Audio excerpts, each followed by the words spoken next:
ନା କଣ ମୋ ନାଁ ବୁଲୁ ଖରା। କୋଉଠୁ ଆସିଥିଲେ?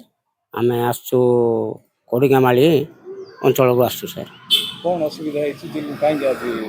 ଅସୁବିଧା ମାନେ ଆଜିକୁ ସାର୍ 2017-18 ମସିହାରୁ ଆଜିକୁ 5-7 ବର୍ଷ ହେଇଗଲାଣି। ଆଉ ଖଣି ଲୁଟୁଛନ୍ତି ସାର୍। ଆଉ ଯେଉଁ ଖଣି ଯେଉଁ ନେଉଛନ୍ତି ଆରେ ଆମର ଏରିଆର ପରିବର୍ତ୍ତନ କିଛି ନାହିଁ, ଡେଭଲପ୍ କିଛି ନାହିଁ। ଆମ ଅଞ୍ଚଳରେ ଶିକ୍ଷିତ ପିଲା ଅଛନ୍ତି, ବେରୋଜଗାରୀରେ ଅଛନ୍ତି।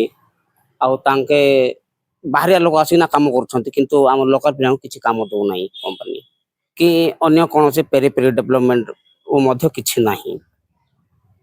କଣ ଚାହୁଁଛନ୍ତି? ଆମେ ଚାହୁଁଛୁ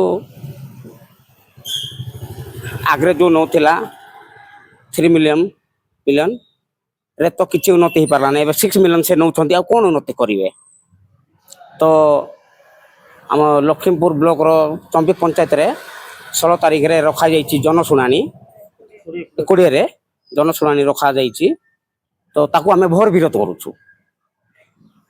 ସେ ଜନଶୁଣାଣିକୁ ଆମେ ବିରୋଧ କରୁଛୁ। ଜନଶୁଣାଣି କରା ନ ଯାଉ। ଏଡିଏମ୍ ସାର୍ କୁ ଦେଖା କଲୁ। ଏଡିଏମ୍ ସାର୍ କହିଲେ ଠିକ୍ ଅଛି, ଆମେ ଯେଉଁ ଆପ୍ଲିକେସନଟା ଦେଇଥିଲୁ ତାଙ୍କେ ରିସିଭ୍ କଲେ, ଆଉ ଆମେ ପଠାଉଛୁ ସରକାରକୁ ଆମେ ପଠାଉଛୁ। ନା କଣ କୁନ୍ତଳା କମ୍ପାନୀ କୋଉଠୁ ଆସିଥିଲେ? ଆମେ କୁନ୍ତେଶବାସୀ ଆସିଛୁ। କଣ ପାଇଁ ଆଜି? ଆମେ କୋଡ଼ିଗାମାଳି ସୁରକ୍ଷା ତରଫରୁ ଆସିଛୁ। 3 ମିଲିୟନ ମାଟି ନେଇ ଆଜିକୁ 8 ବର୍ଷ ହେଲା ଆମର ଅଞ୍ଚଳରେ କିଛି ଡେଭଲପମେଣ୍ଟ ହେଇନାହିଁ। ଆରେ ପିଲାମାନେ ଯୁବକ ପିଲାମାନେ ବହୁତ ପାଠଶାଠ ପଢ଼ି ରହିଯାଇଛନ୍ତି, ସେମାନଙ୍କୁ ମିଶା କାମ ଫାମ କିଛି ଦେଇନାହିଁ। ଏବେ 6 ମିଲିୟନ ପାଇଁ ଆମେ ବିରୋଧ କରୁଛୁ ସାର୍।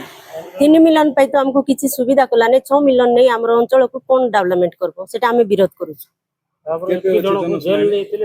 ଆହୁରି ଆମର ବହୁତ ଲୋକକୁ ନାଇଁ କି ଆମେ କୁନ୍ତେଶବାସୀକୁ କିଛି ନାହିଁ ବୋଲେ 14 ଜଣ ଖଣ୍ଡେ ଜେଲ୍ ଯାଇଛନ୍ତି। ଆମର ଅଞ୍ଚଳକୁ ଗୋଟେ 50 ଜଣକୁ ଜେଲ୍ ନେଇକରି 10 ଦିନ ଲାଗା ସେମାନେ ଖଟାଇ କରି ବାହାର କରିଲେ ପରେ ଆମେ ବହୁତ କଷ୍ଟ କରିଛୁ।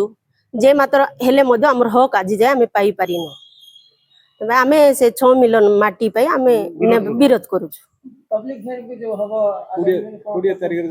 ସେଇଟା ଆମେ ବିରୋଧ କରୁଛୁ, ଆମେ ସେଇଟା ହବା ପାଇଁ ଦେବୁ ନା।